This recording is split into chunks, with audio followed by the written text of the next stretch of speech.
రోజు అమీర్పేటలో టీం మనందరితో ఉన్నారు అండ్ సూపర్ గా పర్ఫార్మ్ చేశారు. ఫస్ట్ రౌండ్ ని అసలు అలా ఆడకూడదు, అలా ఆడారు. అంత బాగా ఆడారు మీరు అందరు కలిసి. చాలా రోజులు గుర్తుంటుంది మీకు ఈ ఆట. Thank you.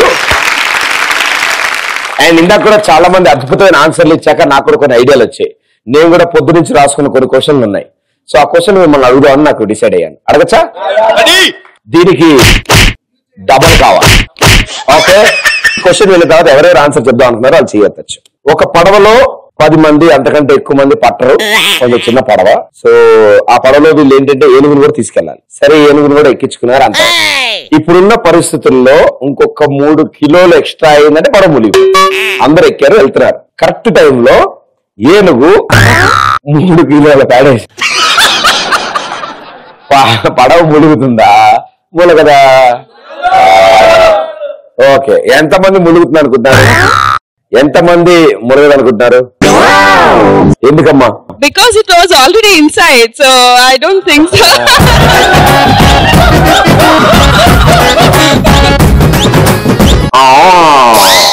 ఇప్పుడు తెలుగులో చెప్పమ్మా. ఆల్రెడీ లోపలే ఉంది అందుకని. బయట ఉన్న 3 కిలోలు. No, I mean equal wait, right? అంటే అది ఎక్కేటప్పుడు ఐ మీన్ అది ఆల్రెడీ దాని కడుపులో.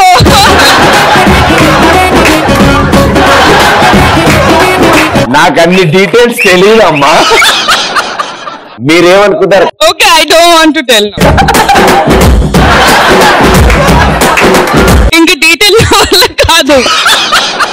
మేడం గారు మీరు చెప్తారా? అంటే దాని ఇందాక ఫిజిక్స్ ప్రకారం వెయిట్ అని అంది కదా, సో వెయిట్ కాకుండా ప్రెషర్ వల్ల కూడా మునిగే అవకాశం ఉంది. ఇప్పుడు మీకు అర్థమైనట్టు నేను చెప్పనా? అమ్మా, ఇప్పుడు మీరు ఇలా నడుస్తున్నారు, సడన్ గా నేను ఇలా అన్నాను అనుకోండి, మీరు పడిపోయే అవకాశం ఉంటుంది. సో ఆ ప్రెషర్ కి కూడా పడవ మునిగిపోయే అవకాశం కూడా ఉంటుంది. ఎలా పడినా లోపల ఉన్నప్పుడు 3 కేజీస్ అయితే బయట 3 కేజీస్ అంటారు కాబట్టి మునగదు.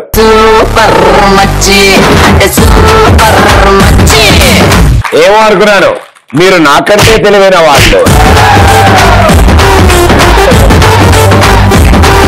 ఓకే, సో ఇప్పుడు ఈసారి సీరియస్ క్వశ్చన్ అడుగుతా.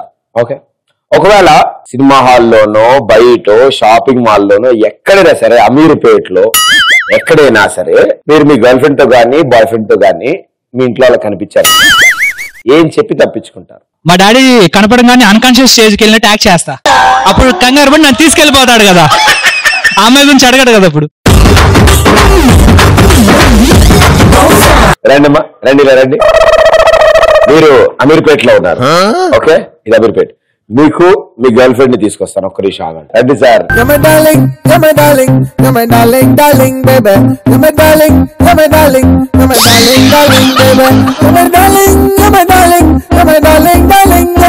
ఓకే, రెడీయా? రెడీ.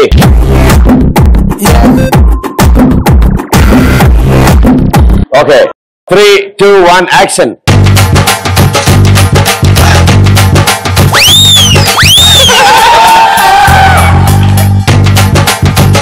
భయ్యా భయ్యా అమీర్పేట నుంచి తెలిసిన బస్ మూర్చిపోయావా? ఓకే, ఇలా పెర్ఫార్మెన్స్ ఇస్తే డాడీ బదులు మిగతా వాళ్ళందరూ వచ్చేస్తారు నాన్న. వెళ్ళండి, సూపర్.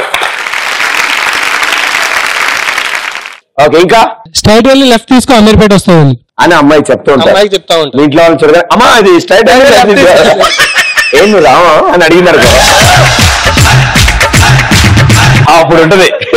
సినిమాటిక్ లో డాడీని చూడంగానే రెడీ అమ్మా, ready, camera rolling, action, ready, ready. Short film తీసేస్తాడు అక్కడే. మీరు పాపం వాళ్ళిద్దరిని మాట్లాడనివ్వట్లేదు అసలు. అమ్మాయి ఆల్రెడీ ఇలా కూర్చుంది. అతనికి కళ్ళు కనిపించాయంట, అందుకని హెల్ప్ చేస్తున్నా. వాడిని గుడ్డోని చేస్తామమ్మా. ఆల్రెడీ మీ ప్రేమలో పడి గుడ్డోడు అయిపోయాడు. మెల్లగా ఇలా దారి చూపిస్తాడు కదా అమ్మా. అన్న మా నాన్న చూస్తాడు, చూడగానే ఎవరు రాది, ఇక ప్రదీప్ వాళ్ళ గర్ల్ ఫ్రెండ్ అన్న దింపడానికి పోతాను ఇంటి దాకా. నెక్స్ట్ డే ఇంకో అమ్మాయితో కనపడకపోయా,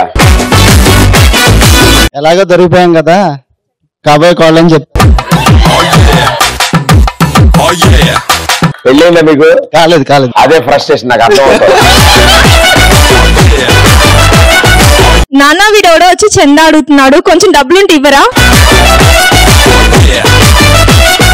ఓహో, మినిమం అబ్బాయి లుక్ అలా ఉంటుందా? మూవీస్ లో ట్రై చేస్తున్నాను, రొమాంటిక్ సీన్స్ ప్రాక్టీస్ చేయడానికి వచ్చాను నాన్న.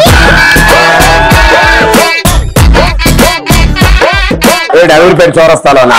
అమీర్పేటలో అక్కడ ప్రాక్టీస్ చేస్తారమ్మా.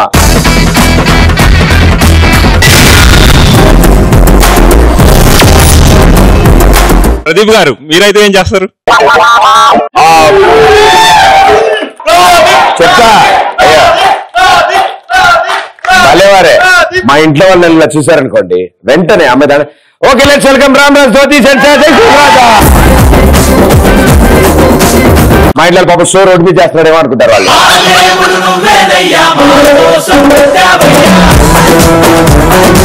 ఇంట్లో పని రావడం మానేసింది, పనికి వస్తామని మాట్లాడుతున్నాను డాడీ. ఆవిడ అలా కనిపిస్తూ ఉంటుందా?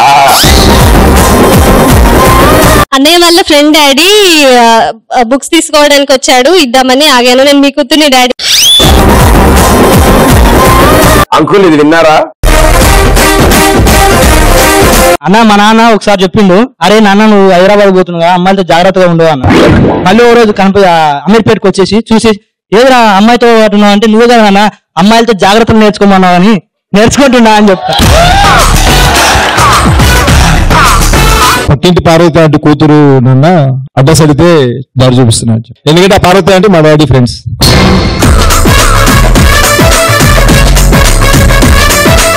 పిన్ని పిన్ని అంటే మన బ్లడ్ రిలేషన్స్ ఉంటాయి కదా, మన పెద్దమ్మ వాళ్ళ అంకుల్ వాళ్ళ. మీకు తెలియదు డాడీ, ఆ ఊర్లో ఉంటారు, మాకు ఇలా కాలేజ్ లో ఫ్రెండ్స్ అయ్యారు, అలా అలా అలా అని రిలేషన్. మీ డాడీకి తెలియని రిలేషన్స్ నీకు తెలిసారా అమ్మా? అంతే కదా మరి. ఓకే, మీ తాతగారి తమ్ముడు గారి కూతురు కొడుకు మీకేమవుతారు? ఫోన్ కాల్ వస్తున్నట్టు. ఫేస్బుక్ లో ఎతికాక నాకు చెప్పండి అమ్మా. బుద్ధుందా నీకు? పోనీలే కదా అని రోడ్ మీద వెళ్తే అడ్రస్ అడిగి చెప్తే నాన్న ఏంటి నన్ను వీడిన చేయి పట్టుకొని లాగుతున్నాడు. స్వీటీ అందుకే వీళ్ళ అమ్మాయిలు అంటారు. అలాగే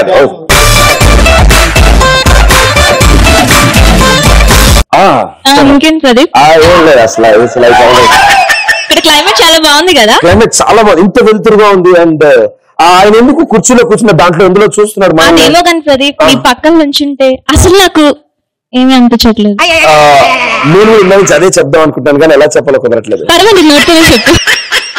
దూరం నుంచి చూస్తే అంత అందంగా ఉన్నారు, దగ్గర నుంచి చూస్తే ఇంకా అందంగా ఉన్నారు. సో అసలు like this is a beautiful place. ఏంటిది? డాడీ చూడు డాడీ ఏదో అడ్రస్ అడుగుతున్నా. నీకు అక్క చెల్లెళ్ళారా?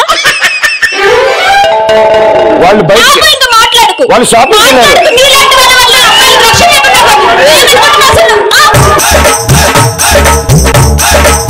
ఈ అంకుల్ ఎవరు? హలో మిస్టర్, మీ హద్దులో మీరు ఉండండి. మీరు అసలు ఎంత మంది ఎవరు బాబు నువ్వు? సార్ మీరు ఈ సీన్ లో క్యారెక్టర్ లేదనుకుంటా మీకు.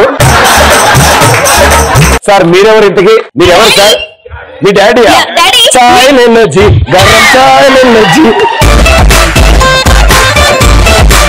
సార్ మీరు డాడీ పాత్ర వేసినందుకు బాధపడుతున్నట్టున్నారు. Ramraj dhotis and shirts express రాజాలో ఈ రోజు అమీర్పేటలో టీం అంతా ఇక్కడ ఉన్నారు. సో వాళ్ళకి మరోసారి ఆల్ ది బెస్ట్ చెప్తూ, సో సినిమాలో యాక్ట్ చేసిన వాళ్ళు ఇక్కడ ఉన్నారు, సినిమా తీసిన వాళ్ళు ఇక్కడ ఉన్నారు, అండ్ అలాగే మ్యూజిక్ చేసిన వాళ్ళు కూడా ఇక్కడే ఉన్నట్టున్నారు. మ్యూజిక్ డైరెక్టర్ గారు, గురుగారు, ఈ సినిమాలో మ్యూజిక్ గురించి మీ మాటల్లో. ఈ సినిమాలో సాంగ్స్ ఇంకా మీరు వింటే మీరే హైలైట్ గా ఉంటాయి. చాలా బాగా వచ్చాయి. మీరు అందరు కూడా బాగా ఎంజాయ్ చేస్తారు ఈ సాంగ్స్. దాంట్లో ఒక సాంగ్ నేను ఇప్పుడు పాడుతున్నాను. Super sir, please. అమీర్పేటలో బ్యాచులర్స్ మేమలే, అమీర్పేటలో బిజీ లైఫ్ మాదలే, అమీర్పేటలో ఈ ఫ్రీడమ్ లైఫ్ ఇక మరలా రాదులే. అమీర్పేటలో బ్యాచులర్స్ మేమలే, అమీర్పేటలో బిజీ లైఫ్ మాదలే, అమీర్పేటలో ఈ ఫ్రీడమ్ లైఫ్ ఇక మరలా రాదులే. సబో సబో. సార్ మీరు పాడతారు కూడానా? పాడతానండి. పాడతారు, మ్యూజిక్ కూడా కంపోజ్ చేస్తారు. మ్యూజిక్ కూడా కంపోజ్ చేస్తాను. సార్ నేను మ్యూజిక్ డైరెక్టర్స్ అందరినీ ఒక క్వశ్చన్ అడగనిపిస్తుంది. చెప్పండి. ఇప్పుడు ఈ ట్యూన్ ఎలా గుర్తొస్తుంది సార్? అక్కడికి వస్తుందంటే అంతే సిచ్యువేషన్స్. ఓకే ఓకే, నాకు ఇలా ఎన్ని చేసినా రావట్లేదు సార్ అది. చాలా నేను ట్రై చేశా మ్యూజిక్, ఏం చేసినా తగిడతా 3, 4 తడిక తాగాలి తెలుగు గాలి, తాగాలి తాగి తెగ తూగాలి, తోటమాలి కపాలి అనాలి తలే. నిజంగా అది వండర్ఫుల్ ఆర్ట్, అది బీయింగ్ ఏ మ్యూజిక్ డైరెక్టర్. అలాంటి ట్యూన్స్ ని కంపోజ్ చేసి ఆ మ్యాజిక్ ని క్రియేట్ చేస్తారు. So one more time for all those music directors. అవును, పాట అంటే ఓకే అర్థమైంది. ఇప్పుడు మూవీలో ఇలా ఇంట్రో సాంగ్స్ లాంటివి కాకుండా, టైటిల్ సాంగ్స్ కాకుండా కెమిస్ట్రీ ఉన్న సాంగ్స్, రొమాంటిక్ సాంగ్స్ కూడా ఉంటాయి కదా సార్. ఇక్కడేంటి సార్, హీరో గారు యువతల పక్క, హీరోయిన్ అంతా యువతల పక్క ఉన్నారు. సో మీకంటూ సాంగ్స్ అయితే ఉన్నాయి కదా మూవీలో. ఎస్, సో ఆ కాంబినేషన్ తో మా కోసం అలా 2 స్టెప్పులు. నీతో ఉంటే చాలు గుర్తురావు నిమిషాలు, అల్లుకోవ మనసంతా హాయి పరిమళాలు. నీతో ఉంటే చాలు నిదురపోవు సరదాలు, కథలు మొదలేగా కొత్త అనుభవాలు. నువ్వే వైపు వెళుతున్నా నీతో ఉంటే చాలు, వచ్చే జన్మలెన్నైనా నీతో ఉంటే చాలు. వచ్చే గాలి లేకున్నా నీతో ఉంటే చాలు, నేనే నాకు లేకున్నా నీతో ఉంటే చాలు. నీతో ఉంటే చాలు గుర్తురావు నిమిషాలు, అల్లుకోవ మనసంతా హాయి పరిమళాలు.